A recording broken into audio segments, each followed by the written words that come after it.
놀라운 역사가 나타나게 하시며 생명들이 살아나는 축복이 있게 하여 주시옵소서. 하나님, 우리 모든 성도들의 삶을 축복하여 주셔서 날마다 강건하게 하시고 풍요롭게 하시고 풍성한 삶을 살아가도록 또한 하나님의 더 큰 능력으로 덧입혀 주시옵소서. 감사와 영광을 돌리옵고 예수 그리스도의 이름으로 기도드립니다. 아멘. 우리 성경 말씀 함께 보겠습니다. 성경 말씀은 열왕기상 3장 5절에서 12절까지입니다. 열왕기상 3장 5절에서 12절까지 우리 교도가시면서 말씀 읽겠습니다. 5절 제가 먼저 볼게요. 기브온에서 밤에 여호와께서 솔로몬의 꿈에 나타나시니라. 하나님이 이르시되 내가 네게 무엇을 줄고 너는 구하라.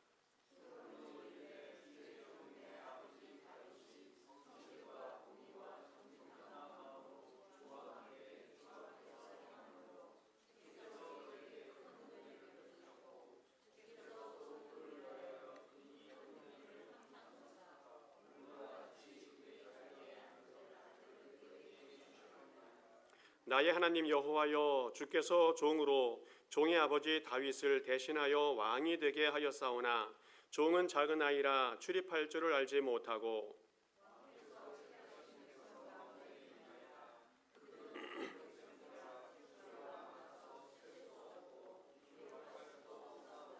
누가 주의 이 많은 백성을 재판할 수 있사오리이까. 듣는 마음을 종에게 주사 주의 백성을 재판하여 선악을 분별하게 하옵소서.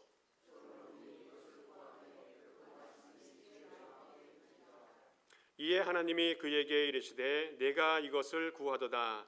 자기를 위하여 장수하기를 구하지 아니하며 부도 구하지 아니하며 자기 원수의 생명을 멸하기도 구하지 아니하고 오직 송사를 듣고 분별하는 지혜를 구하였으니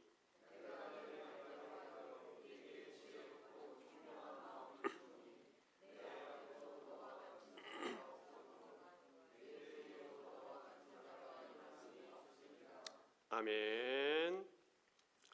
열왕기상 3장을 보게 되어지면 솔로몬의 지혜로운 재판 이야기가 하나 나오고 있습니다. 두 여자 창기들이 동시에 아이를 낳았는데 한 아이가 죽게 되자 살아남은 그 아이를 자기 아이라고 우기면서 재판을 걸어온 그런 이야기입니다. 증인도 없고 또 증거도 없기 때문에 이것을 판결하는 것은 쉬운 일은 아니었던 것 같습니다. 지금 같으면 그냥 유전자 검사에서 친엄마를 찾으면 너무너무 쉬운 일이겠지만 그 당시에는 너무너무 어려운 이야기였습니다. 그래서 솔로몬은 칼을 가져와라 명령하고 그 칼로 그 살아남아 있는 아이를 반으로 잘라서 두 여자에게 나누어 주라 라고 판결을 하게 되어집니다. 이 가짜 엄마는 그렇게 하십시오. 너도 갖지 못하고 나도 갖지 못하게 그 아이를 반으로 잘라버리라고 이야기합니다. 그러나 진짜 엄마는 그 아이를 죽이지 말고 살려서 저 여자에게 주라고 호소하게 되어집니다. 결국 진짜 엄마를 찾게 되어졌고 그 아이를 진짜 엄마에게 주게 되어집니다. 솔로몬은 이 재판을 통해서 인간 본성에 있는 어떤 깊은 통찰력을 보게 되어집니다. 모정에 호소하면서 현명한 판결을 내리는 것을 보게 되어집니다. 인간은 그 속에 죄의 은밀성도 있고 또 교묘함도 있지만 하나님은 그 모든 것의 비밀을 드러내시는 분이고 마음의 깊은 곳도 다 통찰하시는 분이 우리 하나님이심을 보게 되어집니다. 그 결과 솔로몬은 지혜로운 판결을 하게 되어졌는데 그것으로 끝나는 것이 아니라 모든 사람들에게 두려움의 대상이 되었다 말하고 있습니다. 3장 28절 말씀 우리 같이 한번 읽어보겠습니다. 시작. 온 이스라엘이 왕이 심리하여 판결함을 듣고 왕을 두려워하였으니 이는 하나님의 지혜가 그의 속에 있어 판결함을 봄이더라. 아멘. 솔로몬이 이 어려운 재판을 잘 해결하는 것을 보면서 온 백성들이 두려워하였다. 그것은 그냥 두려워하는 것이 아니라 그 속에 하나님의 지혜가 있음을 알게 되어졌다라는 겁니다. 오늘 우리가 이 땅 살아가면서 많은 삶의 문제를 경험하게 되어지는데 그때 지혜가 필요한 것 같습니다. 오늘 솔로몬의 이 어려운 문제를 풀어낼 수 있는 그런 지혜가 우리에게 있어야 한다는 거예요. 우리는 이미 하나님을 믿어서 천국의 백성이 되었습니다. 그래도 이 땅에 살면서 순간순간마다 필요한 것이 있는데 바로 그것이 천국의 지혜 같아요. 하나님의 지혜, 천국의 지혜가 있어야 순간순간마다 지혜롭게 살아갈 수 있는 것 같습니다. 인류 역사상에 가장 지혜로운 사람을 따져본다면 아마 솔로몬이라고 말할 수 있겠습니다. 그래서 12절에 이렇게 고백하고 있어요. 우리 같이 한번 읽어보겠습니다. 시작. 내가 내 말대로 하여 내게 지혜롭고 총명한 마음을 주노니 내 앞에도 너와 같은 자가 없거니와 내 뒤에도 너와 같은 자가 일어남이 없으리라. 아멘. 솔로몬 이전에도 솔로몬 이후에도 이렇게 지혜로운 사람이 없도록 하나님께서 지혜로운 사람이 되도록 이 솔로몬을 만들어 주셨다 말씀하고 있습니다. 그래서 열왕기상 또 역대하 쭉 읽어보다 보면 솔로몬이 정말 엄청난 지혜와 업적을 남긴 것을 보게 되어집니다. 솔로몬이 왕이 되어서 그 나라를 견고하게 세운 것을 볼 수 있습니다. 정치적으로 조직을 잘 짜게 되어지고 종교적으로도 체계를 잘 세우는 그런 일을 합니다. 또 솔로몬은 지혜가 있어서 나라를 지혜로 잘 이끌어서 그 당시 그 지역의 최강대국이 되게 하는 것을 볼 수 있습니다. 주변의 나라들을 다 정복하고 영토가 최대로 확장되는 그런 나라를 만들어갑니다. 무역도 잘 하여서 그 당시에 최고로 부자가 되는 그런 나라가 되게 했습니다. 또 정치적으로도 안정이 되는 평안한 나라가 되었습니다. 또 주변의 많은 나라들이 솔로몬이 얼마나 지혜로운지 그 지혜를 구경하기 위해서 돈을 들고 쫓아와서 구경하는 일들이 많이 있었다는 거예요.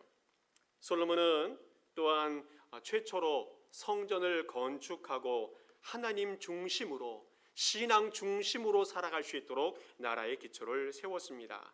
솔로몬은 정치적으로도 경제적으로도 종교적으로도 그 나라를 든든하게 세울 수 있는 아주 특별한 사람이 되었다는 겁니다. 어떻게 이렇게 할 수 있었을까? 어떻게 이렇게 할 수 있었을까? 그것은 그 사람이 지혜로운 사람이기 때문에 하나님이 주신 그 지혜 때문에 이 일이 가능하게 되어졌다는 겁니다. 오늘 우리 시간도 우리가 이 땅에 살아가면서 꼭 필요한 것이 있는데 바로 그것이 지혜 같습니다. 근데 그 지혜를 어떻게 얻을 수 있는가? 오늘 말씀을 통해서 또 어떠한 지혜를 가지고 있었는지 오늘 말씀을 통해서 한번 알아보면 좋겠습니다. 오늘 솔로몬은 지혜로운 위대한 사람이 되기 위해서 가장 먼저 했던 것이 뭐냐면 기도하는 사람이 되었다는 겁니다. 기도하는 사람이 지혜로운 삶을 살아갈 수 있다는 겁니다. 아버지 다윗이 아들이 많이 있지 않았습니까? 아내도 많았고 다윗의 아들들도 많이 있어요. 그래서 성경을 찾아보니까 여기저기에 아들들의 이름이 쭉 기록이 되어졌는데 암논 첫째 아들이 있고 셋째 아들 압살롬이 있고 또 그 아래 아도나이 이런 아들도 있고 수많은 아들이 있었는데 솔로몬은 아마 9번째인지 10번째인지 신학자들마다 조금 다르게 이야기하는데 또 그 이후에도 아들들이 좀 있었습니다. 자, 문제는 뭐냐면 아들들은 다 왕이 되고 싶었어요. 그 솔로몬 위에 있는 그 9명의 형들이 모두가 다 왕이 되고 싶었어요. 그래서 이 솔로몬이 왕이 되는 것은 쉬운 일은 아니었다는 겁니다. 우리가 아는 대로 왕권을 얻기 위해서 얼마나 형들이 큰 난리를 쳤습니까?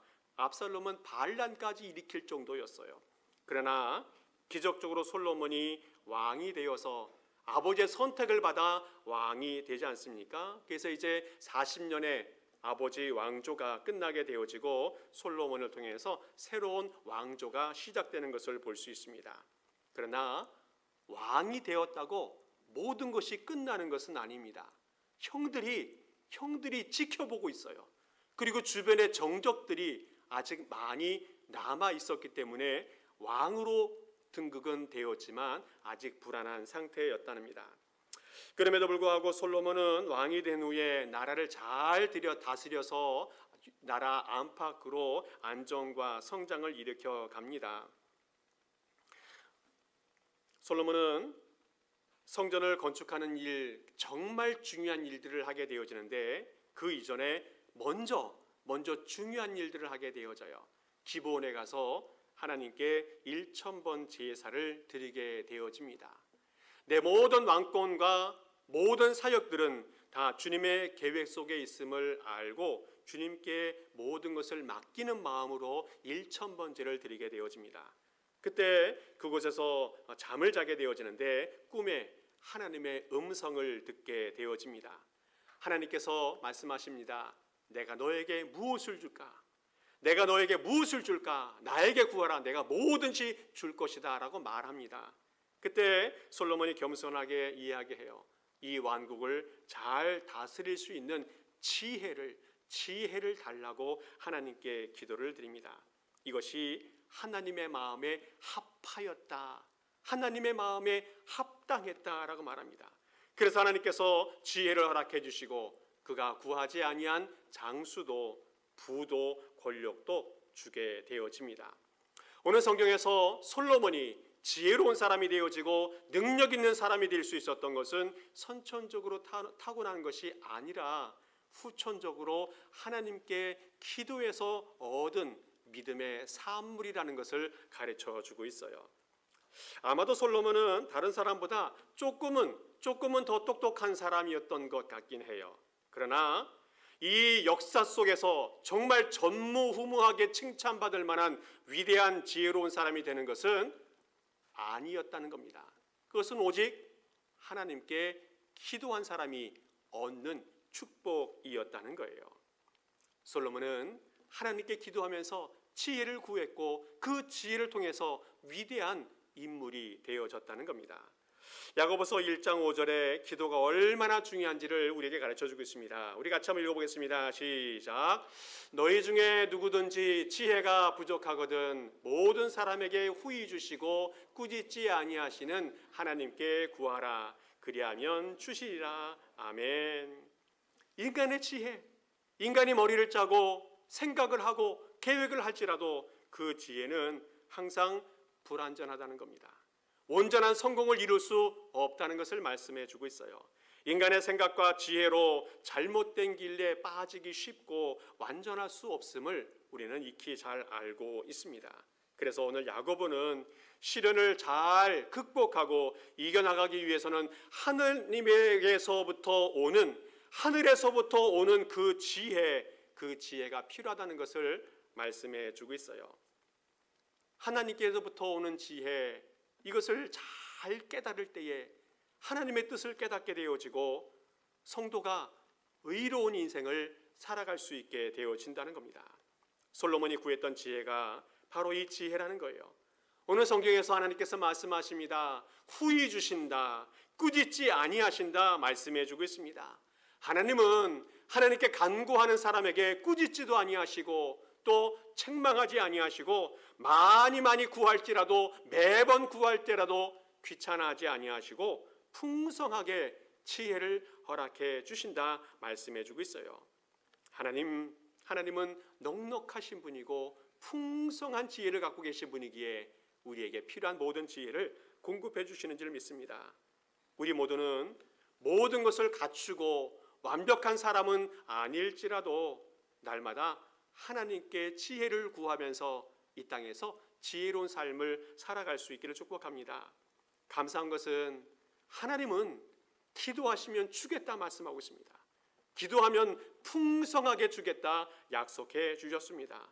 우리 성도들이 이런 지혜를 가지고 있어서 평상시에도 지혜롭게 살아갈 수 있지만 시험이 올 때에 적절하게 그 시험을 대처하고 승리하는 삶을 살아갈 수 있기를 축복합니다. 우리 모든 성도님들 날마다 또 매 순간마다 하나님께 지혜를 구할 수 있기 바라고 지혜를 통해서 풍성한 삶을 누려갈 수 있기를 간절히 축복합니다. 또 하나 주님께서 우리에게 가르쳐 주신 것은 우리가 먼저 은혜의 감사하는 성도가 되어야 지혜로운 삶을 살아갈 수 있다는 겁니다. 먼저 은혜에 감사하는 사람. 오늘 솔로몬의 기도를 또 한번 볼 건데요. 6절하고 7절 보게 되어지면 아주 특별한 점을 하나 발견할 수 있습니다. 우리 같이 한번 읽어보겠습니다. 6절 제가 읽고 7절 여러분 읽으면 좋겠습니다. 솔로몬이 이르되 주의 종 내 아버지 다윗이 성실과 공의와 정직한 마음으로 주와 함께 주 앞에서 행함으로 주께서 그에게 큰 은혜를 베푸셨고 주께서 또 그를 위하여 이 큰 은혜를 항상 주사 오늘과 같이 그의 자리에 앉을 아들을 그에게 주셨나이다.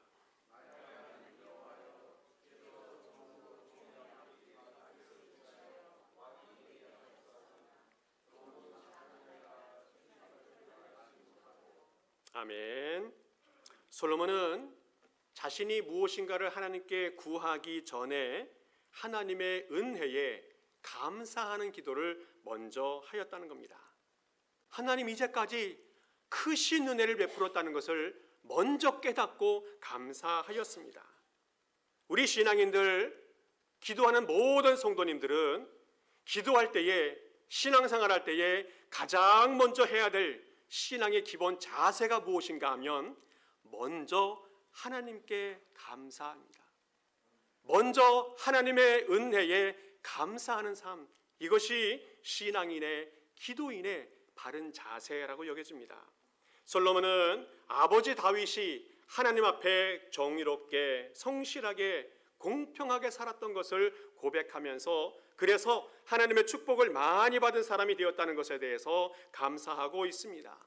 뿐만 아니라 자기 자신 솔로몬이 하나님 아버지의 대를 이어서 왕이 될 수 있는 축복을 누린 것, 이것에 대해서도 하나님의 은혜였다 고백하면서 감사하고 있습니다. 오늘 말씀을 다시 한번 쭉 읽어보면 중요한 것을 하나 발견하게 되어지는데, 하나님이 주신 그 은혜, 모든 축복은 아버지나 자신이 선하게 살아서, 의롭게 살아서 하나님이 주신 보답이라고 생각하지 않았다는 거예요. 솔로몬은 오직 하나님의 은혜로, 오직 하나님의 은혜로 축복을 받았다는 것을 고백하면서 감사하고 있다는 거예요. 그래서 성경 말씀 읽어보게 되어지면 계속해서 반복해 나오는 단어가 뭐냐면 큰 은혜를 베푸셔서 내가 큰 축복을 받았다 고백하고 있습니다. 오늘은 생각해 봅니다. 아무리 열심히 운동하고 또 아무리 열심히 살아가더라도 항상 잘 되고 건강하지 못한 것이 우리의 삶이에요. 아무리 좋은 것 먹고 건강을 위해서 아무리 노력을 해도 반드시 건강하거나 행복하지 못한 것이 우리 인생이라는 겁니다. 오직 하나님의 은혜가 있어야 함을 고백합니다. 하나님의 은혜가 아니면 아무것도 누릴 수 없다는 것을 이 솔로몬은 알았고 우리도 깨달아야 한다는 겁니다. 오늘 성경 보면 솔로몬은 자신을 작은 아이라 고백합니다. 또 출입할 줄을 알지 못한다 고백하고 있습니다. 솔로몬은 나이 20살 정도의 왕이 되어서 자신의 부족함이 무엇인지 알았고 자신의 미숙함이 무엇인지도 잘 알고 있었습니다. 왕이 되어서 수많은 백성들을 통치할 때에 막중한 책임감, 이것이 얼마나 무거운지를 잘 알고 있었습니다. 그래서 이 솔로몬은 하나님 앞에 지혜를 구하게 되어집니다. 하나님의 소명을 받은 사람들, 하나님의 일을 하는 모든 일꾼들은 날마다 자신의 부족함과 자신의 미약함을 알고 고백하는 사람이 되어야 합니다. 그리고 모든 일을 할 때마다, 살아갈 때마다 하나님의 능력과 하나님의 주권을 항상 의존하는 그런 사람이 되어져야 합니다. 나 자신을 낮추고 하나님의 능력과 하나님의 이름을 높이는 삶이 되어져야 그 사람이 진정한 신앙인이라 말할 수 있겠습니다. 그리고 기도할 때마다 하나님의 은혜를 구하고 또 하나님의 은혜가 있었음을 감사하고 고백하는 그런 삶을 살아가야 할 줄 믿습니다. 오늘 성경에서 또 하나 가르쳐주는 것은 뭐냐면 백성을 생각하는 지도자가 될 때에 지혜로운 삶을 살아갈 수 있다는 겁니다. 오늘 8절하고 9절 말씀을 다시 한번 읽어보겠습니다. 시작. 주께서 택한 백성 가운데 있나이다. 그들은 큰 백성이라 수요가 많아서 셀 수도 없고 기록할 수도 없사오니 누가 주의 이 많은 백성을 재판할 수 있사오리이까. 듣는 마음을 종에게 주사 주의 백성을 재판하여 선악을 분별하게 하옵소서. 아멘. 솔로몬이 하나님 앞에 지혜로운 마음, 듣는 마음을 달라고 기도하였고 하나님께서 12절 보게 되어지면 지혜롭고 총명한 마음을 주겠다 약속해 주셨습니다. 지혜가 무엇인가 성경을 쭉 찾아보고 또 신학자들의 이야기를 쭉 들어보면 구약학자 폰 라드라고 하는 분이 이렇게 이야기했어요. 지혜는 하나님이 이 세상을 창조하실 때에 이 세계 속에 주입한 하나님의 원리다라고 이야기했습니다. 다시 한번, 지혜는 하나님이 이 세상을 창조하실 때에 이 세상 속에 주입한 넣어놓은 하나님의 원리다라고 말했습니다. 다시 말하면 지혜는 하나님이 주신 것이라는 겁니다. 그리고 지혜가 뭡니까? 지혜는 이 땅에서 잘 살아갈 수 있는, 하나님의 백성으로 잘 살아갈 수 있는 판단 기준이 지혜라고 말하고 있어요. 사람이 이 세상에서 많은 경험을 하면서 지식이 축적되긴 합니다. 그러나 어려운 환경에서 또 새로운 환경에서 잘 판단하기 위해서는 지혜가 필요하다는 거예요. 지식은 무엇을 할 것인가에 대한 답을 줄 수 있다면 지혜는 어떻게 살아갈 것인가에 대한 판단을 해 줄 수 있다는 겁니다. 근데 오늘 성경에서 솔로몬이 구한 게 뭡니까? 그냥 지혜가 아니라는 거예요. 그냥 지혜가 아니고 오늘 성경 보면 듣는 마음, 옛날 성경에는 지혜로운 마음을 구하고 있다는 거예요. 지혜로운 마음은 지혜를 가진 그 사람의 내면을 이야기해요. 지혜를 가진 그 사람의 마음을 이야기하고 있습니다. 그 마음 속에 무엇을 담고 있어야 되는가에 대한 답을 오늘 이야기하고 있어요. 지혜로운 마음이 무엇일까? 여러 학자들이 여러 가지 비유해 주고 있는데, 먼저는 지혜로운 마음은 인격이 성숙한 마음이다 라고 말할 수 있습니다. 인격이 성숙한 사람. 솔로몬은 자신이 왕이 될 때에 왕으로서 가장 중요한 것이 무엇일까 고민했는데 왕으로서의 인격, 이것이 중요하다고 생각을 해요. 그래서 하나님께 지혜로운 마음을 받아서 인격이 성숙한 사람이 될 수 있도록 그가 하나님 앞에 지혜로운 마음을 구하고 있습니다.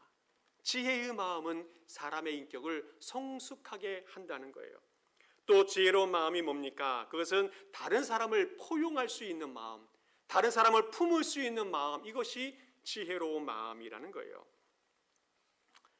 옛날 어느 왕이 많은 양을 가지고 있었는데 그 왕이 양을 다 케어하기 어려우니까 양치기를 시켜서 방목하면서 양을 키우게 하였습니다.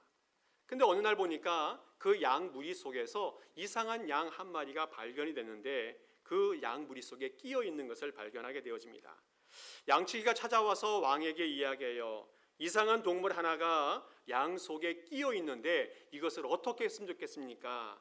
그때 이 왕이 대답해 줍니다. 그 동물을 잘 보살펴 주어라. 양치기는 이해할 수가 없었습니다. 빨리 빼내서 버리든지 어떻게 해결해야 되는데 그것을 그냥 내버려 두고 잘 돌봐주라고 하는 말씀이 이해가 되지 않았습니다. 왕은 계속해서 이야기해요. 다른 모든 양들은 이미 내 양이 되어서 오랫동안 함께 살아서 익숙한데 그 동물은 새로운 다른 곳에 있다가 들어왔기 때문에 새로운 환경에서 적응하기가 많이 어려워서 다른 것처럼 보인다. 그 양도 내 양들과 그런데 잘 어울리고 있다는 것이 얼마나 기쁜 일이냐. 더 잘 적응할 수 있도록 잘 돌봐줄 것을 당부하고 있습니다. 솔로몬은 정치하는 사람으로서 그 마음속에 가장 중요한 덕목이 포용력이라고 생각을 했어요. 지혜로운 마음은 다른 사람을 포용할 수 있는, 품을 수 있는 마음이라고 말하고 있습니다. 어떤 공동체든지 다른 사람이 있을 수 있어요. 다른 사람이 있어서 그 공동체를 갈등하게 만들고 분열하게 만들 수 있습니다. 그런데 지혜로운 사람은 그 사람을 포용할 줄 아는 마음이 있게 되어지고 그 공동체를 하나로 만들어갈 수 있게 되어진다는 겁니다. 이것이 바로 지혜로운 마음이라는 거예요. 그래서 솔로몬은 하나님 앞에 지혜로운 마음을 가질 수 있도록 기도하고 있다는 거예요. 또 지혜로운 마음이 무엇인가 하면 영을 분별할 줄 아는 마음이 지혜로운 마음입니다. 솔로몬은 지도자로서 또 필요한 능력이 여러 가지 있겠지만 영적인 분별력, 이것이 필요하다는 것을 잘 알고 있었어요. 참된 것이 거짓된 것이 무엇인지를 잘 분별해야 되고, 또 해야 할 일과 하지 말아야 될 일이 무엇인지를 잘 분별해야 되고, 또 지도자는 칭찬해야 할 사람과 책망해야 할 사람을 잘 분별해야 한다는 것을 알고 있었어요. 이것을 구별할 수 있는 마음, 이것이 바로 지혜로운 마음이라는 것을 알았기 때문에 솔로몬은 하나님 앞에 지혜로운 마음, 분별할 수 있는 마음을 달라고 하나님께 기도합니다. 마지막으로 또 하나 본다면 지혜로운 마음은 문제 해결할 수 있는 능력을 지혜로운 마음이라고 말할 수 있습니다. 솔로몬이 정치가로서 또 지도자로서 나라 살림을 잘 해야 되는데 그때마다 순간적으로 많은 문제가 생길 때에 이것을 잘 해결해야 되는데 이 문제를 잘 해결하기 위해서는 지혜로운 마음이 필요하다는 것을 알았기에 솔로몬은 하나님께 지혜로운 마음을 달라고 기도하고 있습니다. 기도는 많은 사람들이 기도하고 있지만 어떤 기도는 하나님의 마음에 합한 기도가 있고 어떤 기도는 하나님의 마음에 합당하지 않은 기도가 있다는 겁니다. 그래서 그 기도가 응답받는 기도가 있는가 하면 응답받지 못하는 기도가 있다는 거예요. 오늘 솔로몬의 기도는 응답받는 기도가 되어졌는데 어떻게 응답받는 기도가 되었습니까? 그것은 자신의 목적을 위해서 구하지 않았다는 거예요. 자신의 유익을 위해서 구하지 아니하고 하나님의 나라와 하나님의 뜻을 위해서 구하는 기도였기 때문에 하나님이 응답하셨다는 겁니다. 솔로몬은 그 마음속에 하나님 이 백성들을 어떻게 하면 더 잘 다스릴 수 있겠습니까? 지혜의 마음을 달라고 하나님께 기도드렸어요. 그랬더니 하나님께서 너무너무 기뻐하셨습니다. 하나님이 너무너무 기뻐하셔서 하나님께서 이 솔로몬에게 축복을 주셨어요. 축복을. 지혜를 주시고 지혜뿐만 아니라 구하지 아니한 모든 것까지 다 주셨다는 겁니다. 우리 10절, 11절, 12절에 계속해서 나오고 있는데 우리 교독하시면서 읽어보겠습니다. 10절 제가 먼저 봅니다. 솔로몬이 이것을 구하매 그 말씀이 주의 마음에 든지라.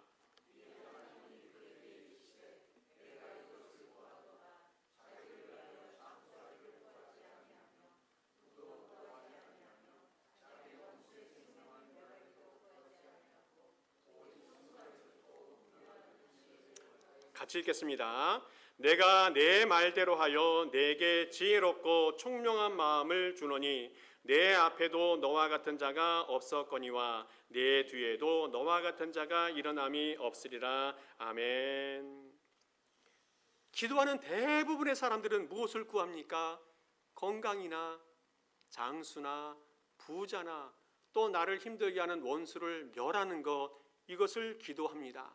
이것은 일반적인 기도이기 때문에 잘못되었다고 말하기 어렵습니다. 문제는 뭡니까? 자기를 위해서, 나만을 위해서 기도한다는 것이 문제라는 거예요.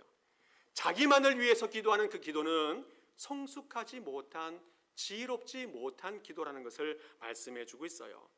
오늘 하나님은 솔로몬이 기도한 그 기도가 자기만을 위한 건강이나 장수나 부자나 원수 갚음이 아니었다는 것을 알아서 하나님은 그래서 기뻐하셨다는 거예요.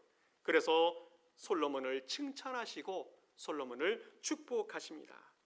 그리고 자기를 위해서 구하지 아니한 건강도 장수도 부자도 원수 갚음도 다 허락해 주셨다는 거예요.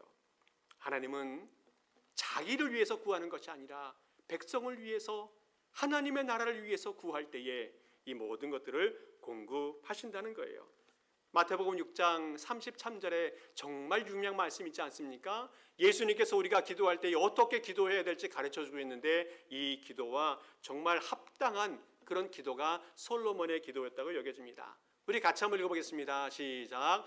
너희는 먼저 그의 나라와 그의 의를 구하라. 그리하면 이 모든 것을 너에게 더하시리라. 아멘. 하나님 앞에 나를 위한 것이 아니라 하나님의 나라와 백성들을 위한 지혜를 구할 때에 하나님은 구하지 아니한 건강도, 장수도, 부도, 원수 갚음도 다 허락해 주셨다는 겁니다. 사랑하는 성도 여러분들, 하나님 앞에 지혜의 마음을 구하는 성도 될 수 있기를 축복합니다. 나를 위해서가 아니라 하나님의 필요를 위해서, 하나님의 나라와 하나님의 영광을 위해서, 또 주변의 백성들을 위해서 구하는 성도들이 되기 바랍니다. 그래서 이 모든 축복을 다 받아 누리는 성도 될 수 있기를 축복합니다. 말씀을 정리합니다. 오늘 성경에 보면 솔로몬이 어려운 재판을 지혜롭게 잘 해결해 가는 것을 볼 수가 있었습니다. 그것은 하나님 앞에 지혜로운 마음을 구했기 때문에 가능했다는 겁니다. 솔로몬은 하나님 앞에 1000번제를 드리면서 지혜로운 마음을 달라고 기도하였습니다. 하나님 앞에 감사한 마음을 가지고 기도하였고, 백성을 위해서 하나님 앞에 기도를 드렸습니다. 하나님은 그 기도를 기뻐하셨고 지혜의 마음을 허락해 주시고 뿐만 아니라 다른 복도 허락해 주셨습니다. 우리의 사랑하는 성도님들, 하나님 앞에 기쁨의 기도를 드릴 수 있길 바랍니다.